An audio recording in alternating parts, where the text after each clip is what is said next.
Le deuxième shader que l'on a fait prend en compte ce qu'on appelle le canal alpha, c'est-à-dire qu'on a défini une transparence dans le matériau pour un usage type tôle perforée. Et donc on a la possibilité de choisir un motif, c'est ce que je vais faire, et je vais utiliser ce motif comme canal alpha pour rendre transparent à certains endroits la texture. Alors, toujours dans Google ici, euh, je vais taper plutôt motif géométrique, texture.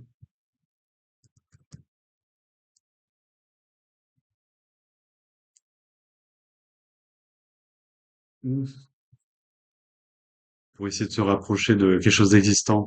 Euh, tôle, vous appelez ça une tôle perforée, c'est ça? C'est un autre nom, tôle perforée.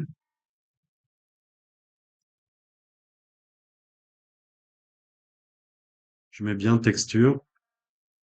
Je vais rajouter seamless.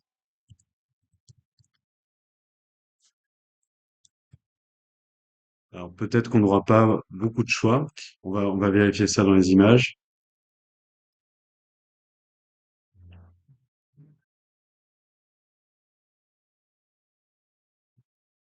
Effectivement, c'est pas. Alors, je vais essayer motif géométrique pour avoir quelque chose de plus sympa.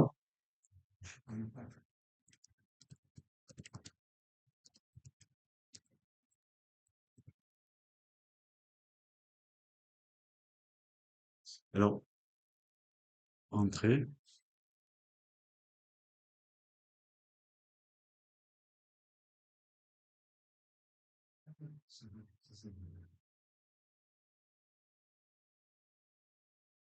Bon, je vais essayer avec celui-ci.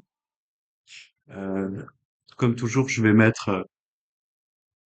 Ah, celui-ci peut être sympa. Faut que je vérifie sa taille. On va essayer celui-ci. Alors, il est un peu petit ici. Je conseille d'être plutôt autour de 1000 si vous voulez quelque chose de qualitatif. Euh, je regarde s'il en propose d'autres. Ici. Là. 1600 par 1600, on est sur quelque chose d'assez qualitatif. Alors, enregistrer l'image dessous.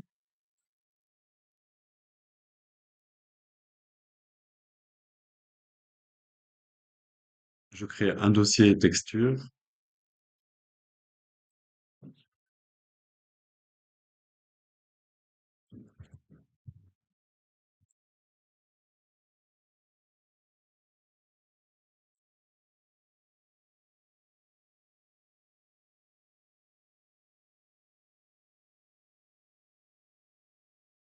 Voilà, donc là, j'ai recadré l'image.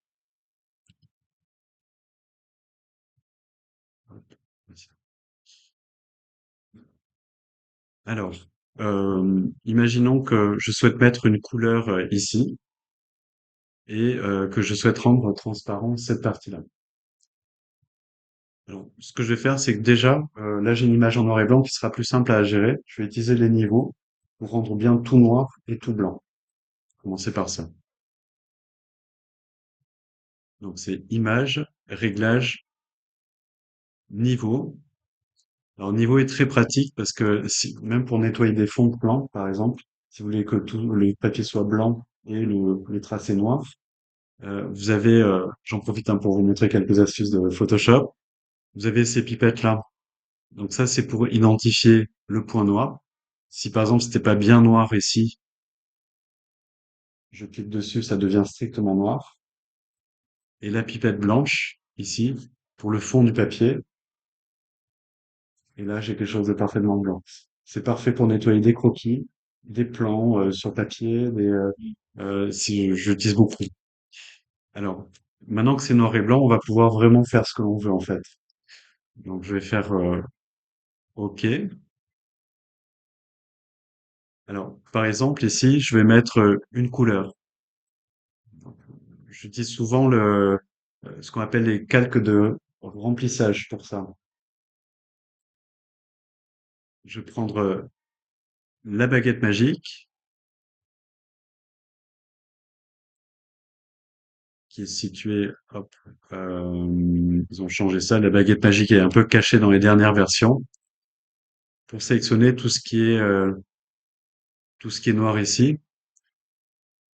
Alors, François, vous m'avez dit, vous connaissez la tolérance là, pour rendre tolérant un peu plus. Il y a encore les motifs du CTRL Z. Il y a comment dire, l'élément qui protège, hein, ça. Ouais. Je vais mettre une tolérance de 70 pour essayer de passer à travers. 70, CTRL Z, 90, ou même 95, ça devrait aller parce qu'on a assez de contraste. 95, décidément. Vous sélectionnez le blanc et faire animation. Oui, c'est effectivement, tu as raison. Donc je vais faire ça. Donc je vais sélectionner le fond. Il faudra bien penser à décocher le pixel contigu pour qu'il aille chercher tous les éléments à l'intérieur. Et j'inverse ma sélection. Effectivement, c'est beaucoup plus simple. Donc, alors, j'utilise plutôt que le pot de peinture, j'utilise les calques de remplissage. Ça me permet comme ça d'avoir quelque chose d'indépendant, en fait. Donc, je vais dans calque, calque de remplissage, couleur unie. Et là, je peux mettre la couleur que je veux, et y compris remettre mon râle si je veux. CTRL V. Ah ouais. D'accord. Donc là, j'ai remis exactement la couleur que je voulais. Voilà. Et en fait, la différence, c'est que vous touchez pas du tout à l'image initiale, en bas, et vous avez un calque. Alors, l'avantage, c'est que vous pouvez changer à tout moment la couleur, si vous voulez. Alors, je vais plutôt mettre du gris. On va mettre une petite couleur quand même. Et c'est parfaitement indépendant. Donc ça, ce sera pour ma couleur diffuse.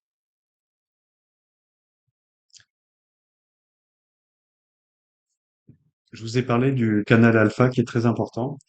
C'est pour gérer la transparence. Donc, il faut appliquer une transparence dans Photoshop ici. Donc, je sélectionne mon arrière-plan. Je souhaite rendre transparent cette partie-là. Donc, je vais sélectionner le blanc parce que c'est plus facile. J'intervertis et tout ce qui n'est pas dans la sélection sera masqué. D'accord? Donc là, je viens de récupérer tous ces éléments. Je fais un masque de fusion. Ça se fait au bas de la palette des calques, ici. Et on a bien la trame derrière. Alors, maintenant que tout ça est fait, ben, je vais l'exporter. Là, il faut faire attention au format. Euh, Deux formats prennent vraiment en compte la transparence. C'est le format TIFF, qui malheureusement, lui, est un peu lourd. Donc, on va plutôt choisir du PNG qui prend en compte la transparence. Fichier enregistré sous. On va faire une copie.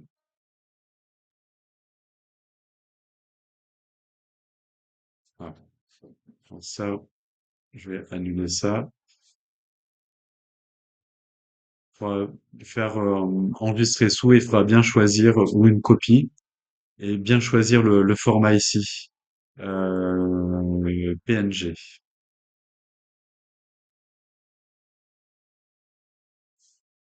Enregistrer.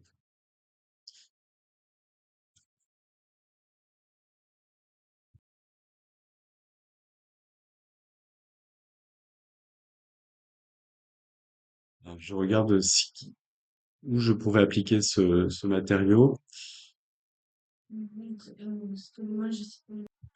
Je me remets dans perspective.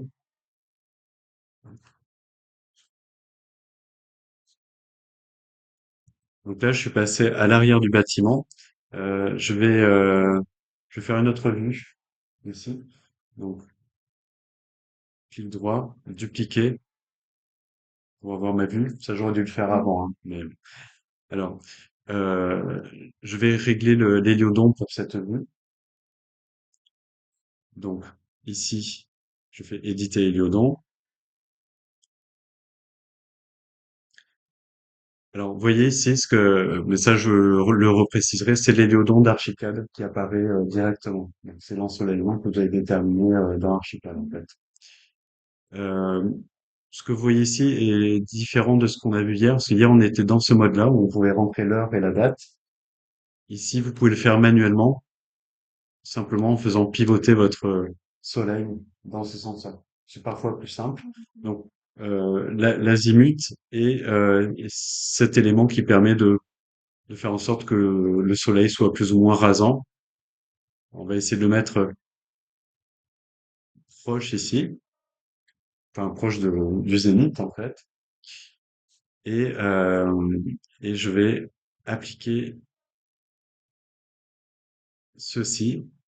Alors, peut-être que si c'est un objet plein, on va voir le motif de deux côtés. Je sais pas, c'est juste une surface, comment c'est modélisé? Il faudra qu'on vérifie ça. Alors, donc j'ai appliqué mon matériau.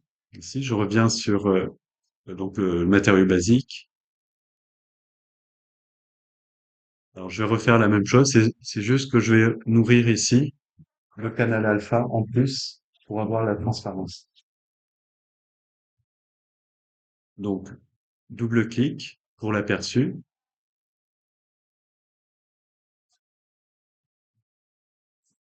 Je vais chercher ma texture motif géométrique. Ouvrir. Je le mets aussi dans diffus. Ouvrir. Donc, il devrait commencer à apparaître. Et maintenant, le canal alpha. Alors, s'il y a un problème, on réajustera ça. Donc, je reprends mon image. Ouvrir. Et ça semble bien se passer. D'accord? Alors après, il y aura certainement des petits ajustements à faire hein, en termes d'échelle. Donc ça, je vais enregistrer hop, donc le shader. Bureau, voilà. Donc, ici, je peux régler, comme on avait vu, hein, l'échelle, si on veut, réduire l'échelle.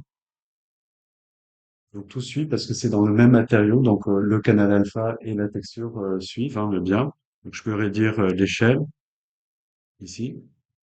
Alors comme c'est du métal, ben, je peux amener une petite réflexion dessus. D'accord. Et on peut également jouer sur le relief, alors à condition que j'ai mis aussi, pour que c'est une petite épaisseur apparaisse, que j'ai mis la même image ici, plutôt en noir et blanc cette fois-ci, pour que le blanc soit compris, euh, le blanc soit compris comme un élément boss, en fait. Là, j'ai pas préparé la texture, donc je pense pas que si je mets la même image ici, ça joue là-dessus.